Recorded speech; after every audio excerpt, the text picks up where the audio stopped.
On December 21st, 1945, just months after the end of World War II, American General George S. Patton dies from injuries suffered in a tragic car accident. Patton graduated from West Point in 1909. He actually participated in the 1912 Olympics in Stockholm in the modern pentathlon. In World War I, he commanded a tank battalion, helping to pioneer the effective use of that new technology. But it's in World War II that he really made a name for himself. Patton commanded the 7th Army in the invasion of Sicily. He was a key player in the Operation Fortitude deception strategy before D-Day. The general also led the 3rd Army in Europe, most famously at the Battle of the Bulge.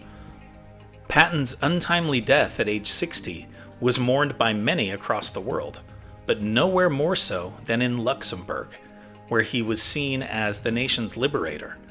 Patton's 3rd Army twice pushed the Germans out of the small nation, first in September 1944, and then for good in January 1945.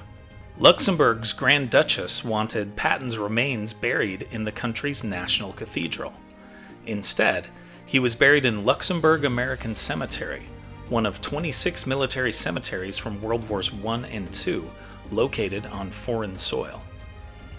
The best known and most visited of these cemeteries is Normandy American Cemetery, which is located near the site of the D-Day landings in France, and was famously featured in Steven Spielberg's 1998 film, Saving Private Ryan.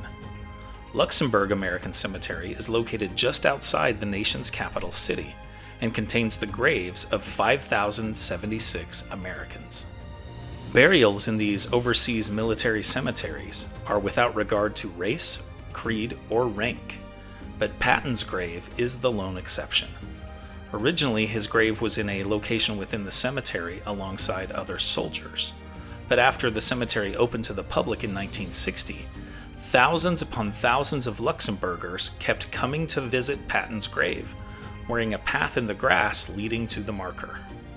Reluctantly, U.S. officials agreed to move the general's grave to a location near the front of the cemetery, where it now overlooks the graves of some of his fallen soldiers, just as he would have wanted it.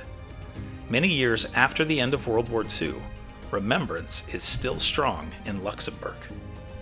In fact, the town of Heidelberg boasts both a 1954 statue of the general in what is called Patton Square, as well as the George S. Patton Memorial Museum that opened in 1995.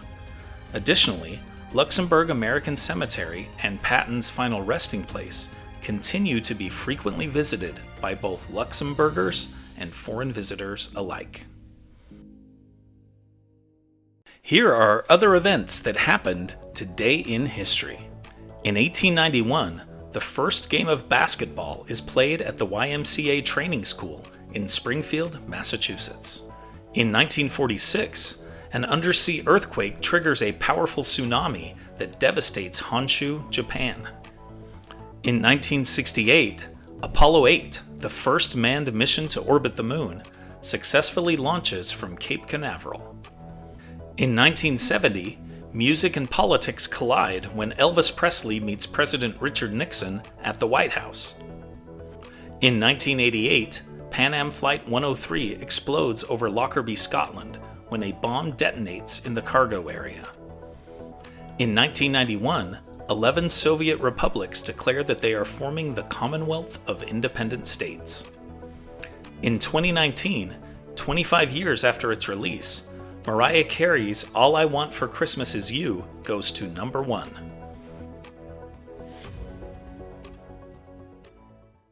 And now, it's time for our Today in History quiz.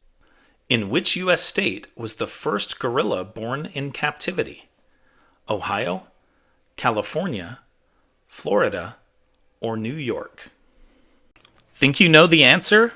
Drop your guesses in the comments below. Find out if you're right tomorrow on Today in History.